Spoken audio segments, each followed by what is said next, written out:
پھر چھا گیا، کیسے تجھ سے کروں سامنا، گر رہا ہوں ذرا تھامنا۔ خوش آمدید کہتے ہیں آپ کو علماء کرام کے ساتھ ہماری یہ نشست ہے، اور ہمارے ساتھ جناب قبلہ مفتی اکمل صاحب تشریف فرمائیں، جناب قبلہ ڈاکٹر محمد رضا داؤدانی صاحب تشریف فرمائیں، بہت شکریہ۔ ٹیلی فون نمبر آپ کی اسکرین پر آ رہا ہے جس پر آپ سوالات بھیج سکتے ہیں، اور ظاہر ہے جو ایام گزرتے جا رہے ہیں سوالات کی نوعیت بھی بدلتی جا رہی ہے۔ پہلے ہم دیکھ رہے تھے کہ وہ چاند کے حوالے سے کچھ سوالات آتے ہیں ابتدائی دنوں میں، پھر یہ کہ یہ کرنے سے روزہ ٹوٹتا ہے، مبتلات روزہ کے حوالے سے زیادہ آتے ہیں، اب تھوڑے سے کچھ اور نوعیت چینج ہو رہی ہے۔ خیر، آپ جس طرح کے بھی سوالات بھیجیں گے ہم انشاءاللہ اس کو شامل کرتے رہیں گے۔ پہلا ویڈیو سوال ہم شامل کرتے ہیں۔ جناب، میں لاہور سے فہمیدہ بات کر رہی ہوں۔ میری 3 بیٹیاں ہیں، اور جو سب سے چھوٹی بیٹی ہے وہ میں نے اپنے بھائی کو دی ہوئی ہے، ان کے بچے نہیں ہیں، تو 12 سال ہو گئے ان کی شادی کو۔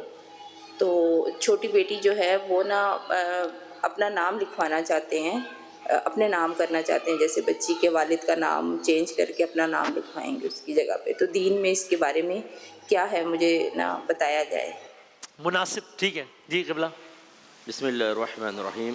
دیکھیں، ویسے تو نسب بدلنے کے قصد و ارادے سے ایسا کرنا یہ منع ہوتا ہے، یہ سوری منع ہوتا ہے، منع ہے، ٹھیک ہے، اچھا اس کو ذرا دیکھیے گا کیا کرتے ہیں جی۔ نبی کریم صلی اللہ علیہ وسلم نے فرمایا کہ جو اپنے آپ کو غیر اب کی طرف یعنی غیر باپ کی طرف منسوب کرے وہ جہنم میں جائے گا۔ اور یہ اس زمانے میں اس لیے کیا تھا کہ اگر نسب بعض لوگ جو تھے ان کے خاندان میں بڑوں نے کوئی کارنامے نہیں کیے ہوتے تھے، اور ان کے ہاں ایسا ہوتا تھا عربوں میں کہ مجالس ہوتی تھی تو اپنے بڑوں کے کارنامے بیان کرتے تھے، تو بعض لوگ اپنے آپ کو دوسرے خاندانوں کی طرف منسوب کر کے اس اپنے فخر کے لیے سامان پیدا کرتے تھے۔ صحیح، یہ بیسک اس کی لاجک تھی۔ ٹھیک ہے، اچھا، اب صورتحال جیسے ان کے ہاں ہے، اگر یہ نسب ہی بدلنے کا قصد و ارادہ کریں پھر تو غلط ہوگا، ٹھیک ہے، اور اگر ایسا نہیں ہے بلکہ یہ جو بھی پوچھے کہ یہ آپ کی بچی ہے وہ کہیں کہ نہیں یہ فلاں کی ہے، ہم نے اڈاپٹ کی ہوئی ہے، یعنی یہ معروف کریں، مشہور کریں، لیکن ڈاکومنٹیشن کی مجبوری کے تحت اس میں اپنا نام لکھوا دیں، کیونکہ کہاں اصلی باپ بار بار مختلف جگہوں پر آئے گا تو پھر اس میں شرعاً کوئی حرج نہیں ہوگا۔ ٹھیک ہے۔ اسی میں ضمن بتا دیجئے محرم نامحرم کا مسئلہ رہے گا، یعنی کہ وہ جو بچی ہے، یعنی کیا وہ بچی کے بھائی کی بچی ہوئی ہے نا، میں تو محرم رہیں گے نہیں نامحرم رہیں گے، کیا جی ہاں، اس میں بالکل نامحرم کا مسئلہ ہوتا ہے۔ ہاں، یا تو یوں کریں کہ یہ عورت جو ہے وہ اپنے جیسے بہن کا دودھ پلوا دے، کہ لڑکا ہے تو 2.5 سال کے اندر، فقہ حنفی میں 2.5 سال کے اندر اگر پلوا دیں گے تو رضاعت ثابت ہو جاتی ہے اور وہ محرم کا رشتہ قائم ہو جائے گا، کیونکہ یہ خالہ بن جائے گی اس کی، اگر بہن سے پلوا دے گی، اس کا ورنہ نہیں۔ اور اس طرح اگر بچی ہے تو کسی ایسے جگہ پہ کہ وہ اس کے شوہر کے لیے محرم بن جائے، لیکن اگر ایسا نہیں ہے تو جیسے ہی بلوغت ہوگی یہ عورت اس لڑکے کے لیے اجنبی ہوگی، اور اگر لڑکی ہے تو شوہر اس کے لیے اجنبی ہوگا۔ قبلہ آپ پہلے تو اس میں بتائیے گا دونوں میں کہ محرم کا کیا ہوگا، اور یعنی کیا کسی کو منہ بولا یہ بیٹا بنانے سے یا اس طرح اڈاپٹ کرنے سے وہ محرم نامحرم کس میں فرق پڑتا ہے یا نہیں پڑتا ہے، پہلے تو بتا دیں۔ بسم اللہ الرحمن الرحیم۔ بنیادی بات وہی ہے، شفقت کے ساتھ کسی کو بیٹا کہہ دینا، بیٹی کہہ دینا بہت اچھا ہے، اسی طریقے سے دعا میں اس کو یاد رکھنا بہت اچھا ہے کسی اور کے سامنے، لیکن جہاں اس کو فاسٹر پیرنٹنگ یا لے پالک جو بات ہے، اچھا ہے، ہو سکتا ہے کہ اس کے ذریعے سے اس کی زندگی کے اندر ایک کمی ہے وہ پوری ہو جائے، اور وہ محبت کے جذبات بھی اپنے پورے عروج کے ساتھ ہوتے ہیں، اس میں بھی کوئی شک نہیں، کسی چیز کو ڈاؤٹ نہیں کیا جا رہا، بالکل صحیح، ہاں، لیکن جو اس کے اندر جو ٹیکنیکلٹیز ہیں نا اس کا خیال رکھنا بہرحال ضروری ہے۔ اس موضوع کو خود قرآن مجید کے اندر پروردگار عالم نے ڈسکس کیا ہے۔ اچھا، سورہ احزاب 33واں سورہ، اس کے آغاز ہی کے اندر پروردگار عالم نے یہ بات کی، ادعوہم لآبائہم، ان کو بلاؤ ان کے باپ کی نسبت سے، یعنی وہی جو نسب کی جو بات ہے نا، بہرحال وہ حساس مسئلہ ہے تو اس کے اندر تبدیلی نہ ہو، بلکہ ہم یہاں پر یہ کہیں گے کہ ایڈمنسٹریٹو اگر ایشو بہت زیادہ کمپلیکیٹڈ ہو رہا ہے تو ٹھیک ہے، لیکن یہ ورنہ ایوائڈ ہی کریں، اس کو ایوائڈ ہی کریں، اور اس کے ساتھ ساتھ بھی دوسرا جو مسئلہ جو محرم اور نامحرم والا ہے وہ تو رہے گا، اس کے اندر وہی رضاعت کی شرائط کا خیال رکھتے ہوئے اگر دودھ پلوا دیا جائے وہ سب ہو تو ٹھیک ہے، ادروائز وہ مسئلہ اپنی جگہ پر رہے گا۔ تو پھر کتنا پریکٹیکلی کتنا پاسبل ہے، ایک ہی گھر میں رہ رہے ہیں ایک بچی کے ساتھ، وہ کیا کریں؟ حل تو پھر اس کا وہی ہے نا، رضاعت کے ذریعے سے یا تو اس کو ایڈریس کیا جائے، اور یا پھر بہرحال حجاب کا خیال رکھتے ہوئے باقی تمام باتوں کا خیال رکھا جائے، یہی ہو سکتا ہے، یہی ہے شرعی حکم تو یہی ہے۔ ایک بات نکلی ہے تو اگر بتا دیں، چونکہ بہت یہ اس طرح کے پیغامات آئے ہیں، پہلے آپ بتا دیں، ظاہر ہے وہ خواتین کہ وہ بے اولاد ہونے کے حوالے سے تو پوچھتی ہیں کہ کوئی وظیفہ ہے کہ چیز، انہوں نے بھی کہا نا شادی کو اتنے سال ہو گئے اولاد نہیں ہے، تو ہے مطلب ظاہر ہے دنیاوی تقاضے تو اپنی جگہ وہ تو میڈیکل وہ دیکھتے رہیں سب، لیکن ویسے کوئی ایسا وظیفہ یا کوئی صورت یا کچھ اس طرح ہے کچھ؟ بنیادی بات کیا ہے وسیم اس کے اندر، ایک کہ جو میڈیکل ایشوز ہیں ان کو ایڈریس کرتے ہوئے ظاہر ہے، ہاں، اس کا خیال رکھتے ہوئے بالکل پھر اگلا ایک مرحلہ یہ ہے کہ آپ کے پاس کیا نہیں ہے اور دوسرے کے پاس کیا نہیں ہے. آپ کے پاس اولاد نہیں ہے, دوسرے بہت سے ایسے ہیں کہ جن کے پاس ماں باپ نہیں ہیں. صحیح ہے. اس دنیا کے اندر اگر آپ دیکھیں نا تو پیرٹی پہ تو نہیں ہے نا دو افراد, صحیح ایسے کچھ یہاں پر کم ہے, کچھ وہاں پر کم ہے, کچھ یہاں پر زیادہ ہے, کچھ وہاں پر زیادہ ہے. آپ کے پاس اولاد نہیں ہے, ممکن ہے کہ آپ کے پاس مال ہو, اس کے پاس وہاں پر صاحب یعنی پدر نہیں ہے, اس کے باپ کا انتقال ہو چکا ہے یا ماں کا انتقال ہو چکا ہے. جب یہ کیفیت ہو نا تو کوشش کرنی چاہیے کہ جو اس کی محرومی ہے اس کو آپ کس طرح سے دور کر سکتے ہیں. پھر توقع کریں کہ انشاءاللہ پروردگار آپ کی محرومی کو دور کر دے گا.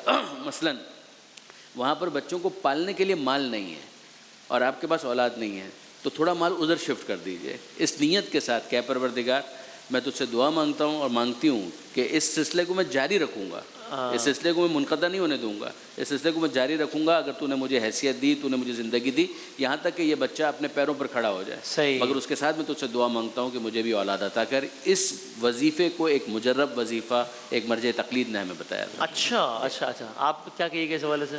جی, قلب اطمینان کے لیے یہی بات ہے, اور اطمینان قلب کے لیے مسئلہ تقدیر کو اپنے ذہن میں رکھا جائے. صحیح. اللہ تبارک و تعالیٰ نے ازل سے نعمتوں کی تقسیم فرما دی ہے, صحیح ہے, اور یہ ہمارے لیے امتحان ہے.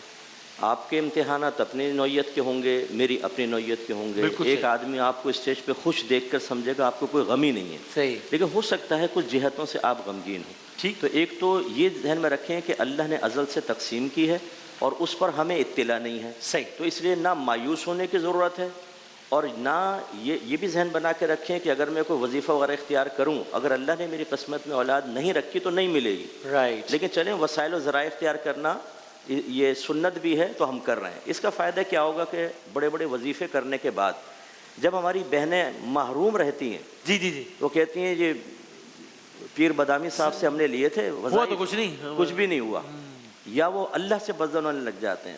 مسئلہ یہ ہے, اللہ نے قرآن میں واضح فرما دیا کہ وہ جس کو چاہتا ہے بیٹے دیتا ہے, جس کو چاہتا ہے بیٹیاں دیتا ہے, جس کو چاہتا ہے دونوں, جس کو چاہتا ہے کچھ بھی نہیں دیتا. صحیح ہے. تو یہ اللہ کی تقسیم, اور اس پہ ہمیں راضی رہنا ہے. اور اس کا یہ نہیں ہے کہ دنیا میں محروم رہیں گے تو آخرت میں بھی محروم رہیں گے. ایسے محروم اگر اللہ کی رضا پہ راضی رہیں گے تو ان کو اتنا ملے گا آخرت میں کہ وہ شاید یہ تمنا کریں گے کہ کاش ہمارا پورے خاندان کی اولاد نہ ہوتی, وہ صبر کرتے, یہ مل جاتا. ایسے ایسے انعامات ہیں. اس لیے مسئلہ تقدیر پہ بھروسہ رکھیں اور میڈیکلی طور پر ضرور چیک کرائیں. ہم نے دیکھا ہے کہ وہ کسی بابا کے پاس پہنچ گئے اور وہ پہلے یہی کہتا ہے آپ میڈیکل علاج ختم کر دو, جی ہاں, ایسے بابا موجود ہے. جی ہاں جی ہاں, یعنی وہ ذرائع ختم کرا کے وہ چاہتا ہے اگر تکا لگ گیا تو ٹوٹل کریڈٹ مجھے ملنا چاہیے, کہ بابا نے بچہ دے دیا. ہاں جی ہاں جی ہاں, الائچی والی سرکار. تو یہ جو اس طرح کے باباؤں کے پاس جانے سے پہلے آپ ضرور میڈیکل ٹیسٹ کروائیں. بلکہ ہم اپنے اکیڈمی میں, میرے بچیاں بھی پڑھتی ہیں, بچے بھی, مطلب بہت ہی محتاط الفاظ میں ہم سمجھاتے ہیں جب ازدواجی زندگی کے بارے میں تربیت کر رہے ہوتے ہیں. صحیح ہے. یہ تمام چیزیں شادی سے پہلے ہونی چاہیے. ہاں, اکثر ٹیسٹ وغیرہ نہیں ہوتے, اپنا ویسے صحت مند ہوتے ہیں بظاہر, لیکن ازدواجی زندگی اتنی تلخ ہو جاتی ہے کیونکہ وہ بعد میں جب یہ مسائل سامنے آتے ہیں تو ہم نے گھر ٹوٹتے ہوئے بھی دیکھیں. بالکل صحیح. اس لیے یہ تھرو پراپر چینل چلیں گے تو انشاءاللہ اللہ بہتر کرے گا. اور وہی بات ہے جیسے حضرت نے فرمایا کہ بعض چیزوں میں آپ محروم ہیں تو اللہ نے بہت سی چیزیں عطا فرمائی ہیں. اس لیے سرکار نے فرمایا ہمیشہ دنیا کے معاملے میں اپنے سے نیچے والے کو دیکھو. جب تم ایسا کرو گے تو اللہ کی کسی نعمت کی ناقدری تمہاری نگاہ میں پیدا نہیں ہوگی. تو یہ پروسیس کریں, اللہ بہتر کرے. اور قبلہ اس میں یہ بہتر ہے ضمنی, چونکہ ظاہر بات میں نکل آئی تو, کہ جس طرح اب میں نے دیکھا ہے پہلے لوگ جھجکتے تھے, اب باقاعدہ مثال کچھ کمیونٹیز میں, مثال میں نے خوجہ کمیونٹی میں نے خود دیکھا ہے کہ اب وہاں بہت کامن ہے کہ اگر کسی بچی کا رشتہ ہونا ہے تو وہ پہلے سے وہ تھیلیسیمیا ٹیسٹ دونوں کا ایسے طریقے سے کہ اس میں کوئی شور شرابہ بھی نہیں ہوتا, کروا لیا جاتا ہے, کہ بجائے اس کے کہ بعد میں دونوں مائنر تھیلیسیمیا اور اولاد میجر تھیلیسیمیا ہو جائے, وہ چیک کر لیتے ہیں. اس کے اکثر کیسز میں بات ہی بعد میں پکی کرتے ہیں, پہلے یہ دیکھ لیتے ہیں. اچھی روش ہے, اس طرح کرنا اچھی روش ہے, بالکل اس میں کوئی حرج نہیں ہے. صحیح. اگر کوئی یہ ڈر رہا ہے کہ یار کہ نکل ہی نہ آئے, یہ ڈرتے ہیں نا ویسے ٹیسٹ کرائیں نکل ہی نہ آئے, بھائی نکل آئے تو آپ کے لیے بہتر ہے نا یار, علاج کروا لیجیے گا آپ, نہ آپ کی زندگی خراب ہو. اب ہمارا ایک بچہ تھا وہ فوت ہو گیا, علامہ زبیر صاحب تھے. اچھا. ان کے والدین کو یہ مائنر تھا. وہ میجر ہو گیا. وہ میجر ہو گیا. اتنی بیچارے کی مطلب زندگی جیسے تھی, ہر مہینے پورا بلڈ چینج ہونا, دیگر معاملات, لیکن وہ ماشاءاللہ بڑا حوصلے والا بچہ تھا. لیکن ابھی اس کا پچھلے دنوں جوانی میں انتقال ہوا ہے اور بھی مسائل ہو گئے تھے. تو یہ بالکل چیک کروانا چاہیے. اور ایک بات رہ گئی تھی, میں کروں, ایسے پیرنٹ جن کے اولاد نہیں ہیں غم اپنے سر پہ مسلط کرنے کے بجائے اپنے لائف کو دین کے لیے استعمال کریں. آپ کے پاس وقت ہے, اولاد کے لیے تو بڑا ٹائم نکالنا پڑتا ہے, کوئی ثواب جاریہ کریں, اپنے ملک کی ترقی کے لیے کام کریں, وقت کو ضائع نہ کریں. ورنہ یہ جو آتی ہیں نا آپائیں, باجیاں اور خالائیں اور یہ برقع سنبھالنے والے, ہائے تمہارے ابھی بچہ نہیں ہوا, ہائے کب ہوگا, کتنے شادی کو 6 سال ہو گئے, تمہیں کیا غم ہے, پریشانی ہے. یہ آ کے آپ کو اور زیادہ ڈپریسڈ کر دیتے ہیں اور شوہر کے ذہن میں خیال ڈالا جاتا ہے بیٹا اب تو دوسری شادی کر ہی لو. وہ سن رہی ہے بچی کسی کی اور وہ تکلیف میں آ جاتے ہیں. تو اپنے آپ کو استعمال کریں, مصروف کریں, انشاءاللہ یہ معاملہ بھی ختم ہوگا. اگر اولاد سے محروم رہے کم از کم ملک اور مذہب تو آپ سے فائدہ حاصل کرے گا. تو ڈاکٹر صاحب ایک یہی جو ٹیسٹ وغیرہ کی بات کی, اچھی روش ہے, ایسا آپ بھی سمجھتے ہیں نا کہ, اور دوسرا اس میں بھی یہ تو ہم نے بات کری جو بے اولاد ہیں, یہ جو بات کر رہے ہیں کہ جو باقی اولاد والے ہیں یا سوسائٹی ہے اس کی بھی کوئی ذمہ داری نہیں بنتی. یعنی اگر کوئی ماں بے اولاد ہے تو اٹ از ناٹ, یعنی it is that hard for you to جج کہ میں اس ماں سے بھری محفل میں 34 مرتبہ یہ پوچھ کے کہ کوئی خوشخبری, میں اس کے جذبات کو ہرٹ کر رہی ہوں. تو مطلب تھوڑی سی, اب میں تو سخت جملہ نہیں کہتا, چلا میں نہیں کہتا شرم کریں, تھوڑی سی مہربانی کر لیں کہ کیوں یعنی بیچاری وہ ایک عورت الگ سے نظر آ رہی ہوتی ہے, اس سے ہر بندہ آنے والا یہ سوال پوچھتا ہے. آپ کو نہیں پتا, جب ہوگا آپ کو پتہ لگ جائے گا, بھائی مہربانی کر لو تھوڑی سی. تو یہ دوسروں کی بھی ذمہ داری نہیں بنتی ہے. انتا جلنی بقسم کا راضیاً قانعہ, اے پروردگار جو تو نے میرا حصہ مقرر کیا ہے اس پر مجھے راضی رہنے کی توفیق عطا فرما. دعائے کلمہ کے اندر مولا کائنات کے یہ جملے ہیں جو تعلیم کیے انہوں نے. اسی طریقے سے اگر آپ غور فرمائیے نا کہ جو دوسرے افراد ہیں وہ بھی خدا کی رضا پر راضی ہو جائیں, یعنی یہ تو خدا کی رضا پر راضی ہو جائیں, مگر جو دوسرے افراد ہیں وہ بھی اس کی تقدیر پر جو خدا کی رضا ہے اس کے اوپر راضی ہو جائیں, تو زندگی کچھ بہتر گزرے گی. تکالیف, مشکلات, پریشانیاں تو ہوتی ہیں, صحیح, ان پریشانیوں کو اس طریقے سے دوسروں کے سامنے ذکر کرنا یہ بالکل ایسا ہے جیسے زخم کو کریدا جائے. ٹھیک, باقاعدہ کوشش کی جاتی ہے اس کو ڈگ کر کے ناسور بنا دیا جائے, تو یہ نہ کریں.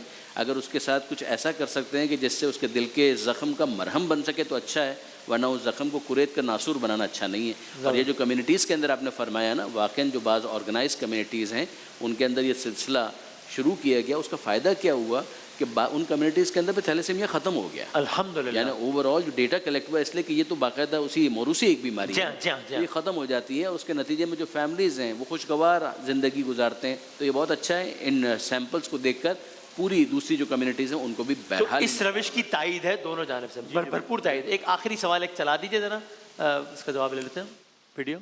میرا نام حنیف ابراہیم ہے, میں 10 مارچ کو سعودی عرب عمرے پہ جا رہا ہوں. اس وقت پاکستان میں 9 روزے ہوئے ہوں گے اور سعودی عرب میں 10. تو آخری عشرے میں جو طاقتیں آئیں گی اس میں ہم لوگ 1 روزہ پیچھے ہوں گے. اس صورت میں مجھے کیا کرنا پڑے گا کہ طاقتوں میں شامل ہو جاؤں؟ اس سلسلے میں مجھے گائیڈ کیجیے گا, آپ کی بڑی مہربانی ہوگی. ایک تو آپ کو بہت بہت مبارک, آپ سعودی عرب جا رہے ہیں ماشاءاللہ, ماہ مبارک میں اللہ تعالیٰ ہمیں بھی آپ دعاؤں میں یاد رکھیے گا. یہ بتائیے گا, سوال آپ نے سن لیا نا.